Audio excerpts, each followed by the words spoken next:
How did it happen that the poor woman went down in history as a symbol of ugliness? All started with a sketch by Leonardo da Vinci, created in 1490, more than 100 years after Margarita's death.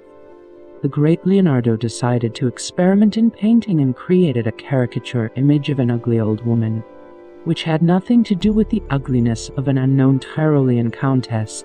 He called the drawing the head of an old woman. In 1513, the Flemish painter Countess Maultash used Leonardo's sketch for his painting of a grotesque portrait of an ugly woman. Only in the 18th century was a portrait of an ugly old woman tied to Marguerite Maultash in an engraving by Jules de Mort. Thus, the slander became widespread with the help of artists in the At the beginning of the 20th century, a photographer from Murren used this image as a subject for a postcard. The portrait of the ugly Duchess Margaret Maultash went around the world. In 1923, the German writer Lion Feuchtwanger dedicated his second historical novel, The Ugly Duchess Margaret Maultash, to Margarita, where he spoke quite correctly about the life of Margaret of Tyrol, but the appearance of the Countess was described as terrifying.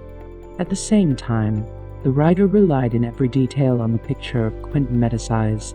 In fact, Margarita's entire fault was only in the fact that she, greatly ahead of its time, then the women were engaged only in household chores and did not dare to say anything against men.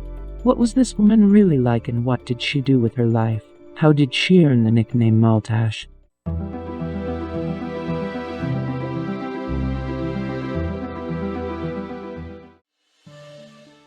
And was she the ugliest countess? Margarita was born in 1318 and was the only surviving child of his father, Henry of Horutan, Duke of Carinthia, Count of Tyrol, and even King of Czech from 1307 to 1310. The girl's mother died when Margarita was 2 years old.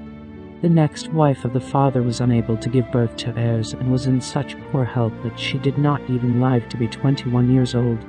So the girl turned out to be the only heiress of the Tyrol county, which, although it was a small but independent state, with its own legitimate parliament and army. At the age of 11, Margarita was married to 7-year-old Johann Heinrich, fourth-generation youngest son of John of Luxembourg.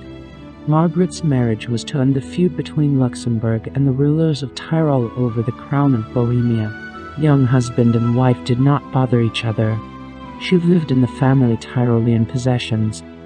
He accompanied his father on military campaigns. 5 years later, Margarita's father died and wars began for power over Tyrol. Unfortunately, there was an agreement in 1282 that in the event of the termination of the male line of the Gorky Tyrolean dynasty, Tyrol would pass into the possession of the Habsburgs. But the Habsburgs ruled both in Austria and in Bavaria. Both claimed the Tyrolean possessions. After a short war, they nevertheless came to an agreement and divided the Tyrol among themselves. This did not suit Margarita and the freedom-loving Tyrolean Highlanders at all.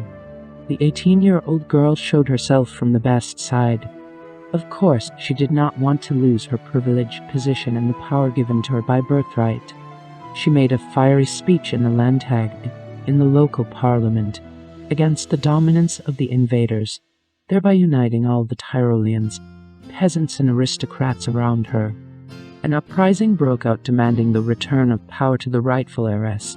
It is impossible to fight the Highlanders in their native mountains, and the Tyroleans won. The Austrians and Bavarians were forced to leave the country and recognize Margarita as the ruler of Tyrol. So the fighting girl saved her small country and preserved its independence. Ahead of Joan of Arc by 100 years. In the 14th century, such a female act was simply impossible, and of course she made many enemies. Further, the young countess showed herself as an experienced politician when she became close to neighboring Bavaria. As opposed to the Austrians, this did not suit her husband at all, whose relatives were at enmity with the Bavarian rulers. For the inhabitants of Tyrol, the young ruler reduced taxes. Trade immediately began to flourish and new cities were built. Margarita did not allow her husband Johann Heinrich to manage the county. He was having fun with his friends. He drank a lot and played with women of easy virtue. In addition, he wove intrigues against his wife. And then the 23-year-old Margarita showed medieval society such miracles of emancipation that were simply amazing for the 14th century. She decided that the marriage concluded in childhood did not suit her and expelled her legal spouse from the country. One day, Johann Heinrich, returning from a hunt, found himself was just in front of the closed gates of the castle. He had to spend several days without a roof over his head, because all the nobles of Tyrol refused to give him shelter. And when the Bishop of Aquileia, a large city in the neighborhood, nevertheless received him, the news came that Margarita had filed a divorce petition in Rome and justified this by the fact that she and her husband were not in actual marriage. In short, declared him impotent. At that time, the girl was 23 years old, in the Middle Ages. For the recognition of marriage as invalid, valid reasons were considered: treason, a large age difference, close relationship, irresistible disgust, impotence, and lack of heirs. Moreover, husbands usually demanded a divorce. The wives were completely powerless. Margarita once again showed herself to be a rebel against the foundations of society.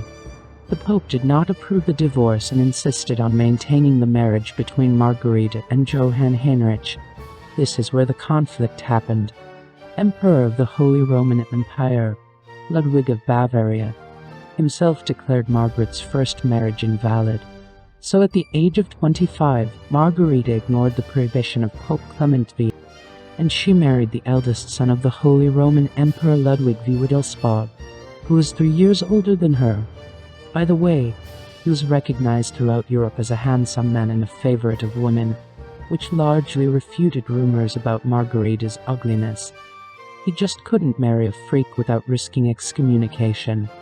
Thus happened the first civil secular marriage in the history of Europe, which trampled on the dominance of the Roman Church. Margarita and Ludwig were excommunicated from the Church. From now on, he will never be able to take the paternal throne of the Emperor of the Holy Roman Empire. He also loses the right to the crown and throne. An interdict was imposed on vestive, that is, the prohibition of all church actions and demands.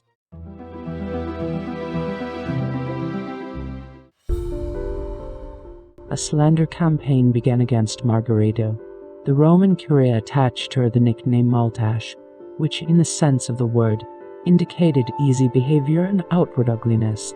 The scandalous circumstances of the exile of the first husband and the new marriage of the Tyrolean countess became widely known in Europe. The offended first husband, not wanting to admit that he was impotent, spread rumors that the reason for the absence of marital relations should be considered irresistible disgust as a result of the ugliness and licentiousness of Margarita. Confirmation of the nickname Maultash.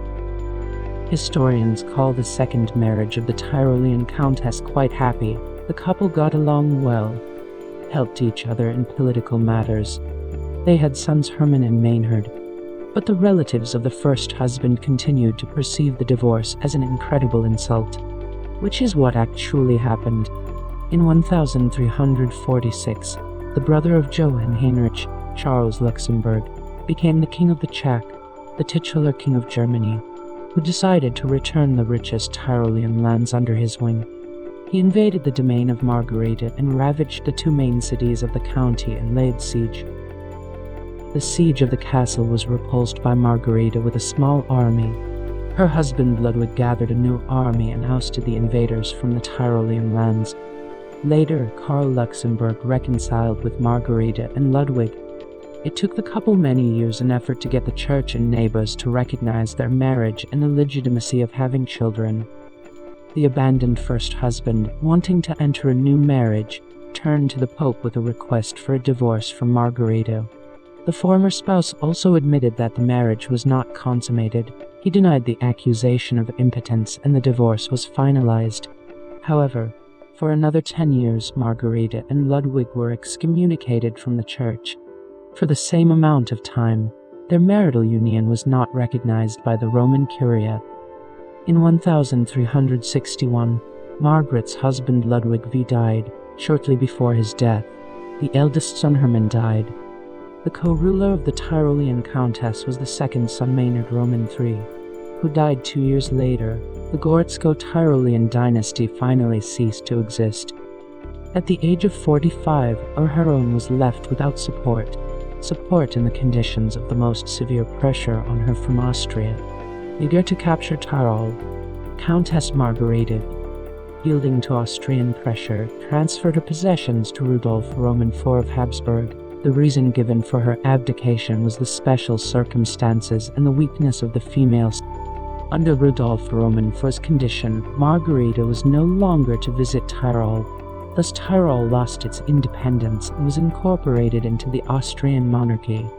The rest of her life, Margarita spent at the Austrian court.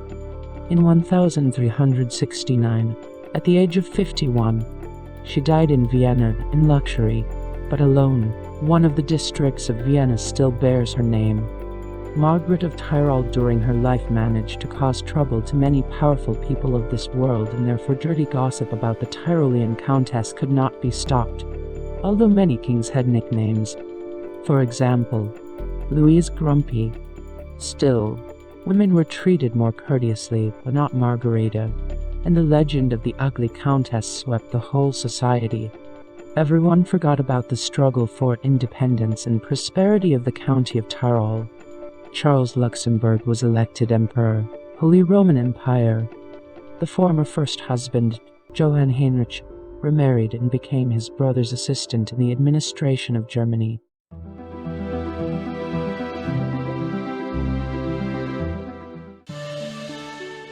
A woman who once had the courage to resist them was turned into a monster by her enemies.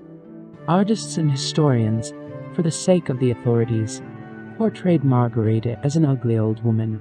Contrary to public opinion, the Countess was never a disgustingly ugly woman. According to contemporaries, Margarita was a very beautiful woman. In a painting from the first half of the 16th century, she appears before us a very pretty woman. On an engraving of the late 16th century, Margarita is an ordinary woman, no different from others. The only lifetime image of Margaret of Tyrol is known. On her personal seal is a slender woman in full growth, and facial features are difficult to make out. There is an image that could presumably be a lifetime portrait of Margaret of Tyrol. It's a fresco where she doesn't look ugly. In 1362, Margarita was mentioned in documents without any nickname, and in 1366, in the third Bavarian continuation of the Saxon World Chronicle, the nickname Maultash was already glued to her, the true origin of which is not known. There has long been a version that this nickname reflects a distorted mouth with a drooping lower lip, reminiscent of Maultash. This is the name of dumplings in Swabian cuisine. There is an interpretation of the nickname as a vicious woman. That is how her political opponents in the church spoke of her. Some historians believe that the nickname Maultash comes from the name of Margarita's castle in South Tyrol. The humiliating description of the Countess is found mainly in the works of Luxembourgish and Bohemian authors, who, in order to please their authorities, had a negative attitude towards the events associated with the divorce from Johann Heinrich Luxembourg and the second marriage with Ludwig Wittelsbach. Everything she did for the prosperity of the Tyrol was forgotten and misrepresented. Only in the 20th century, when the struggle for women's rights began, did they begin to revise the history of Margaret of Tyrol. If you were interested, subscribe and do not forget to click on the notification bell.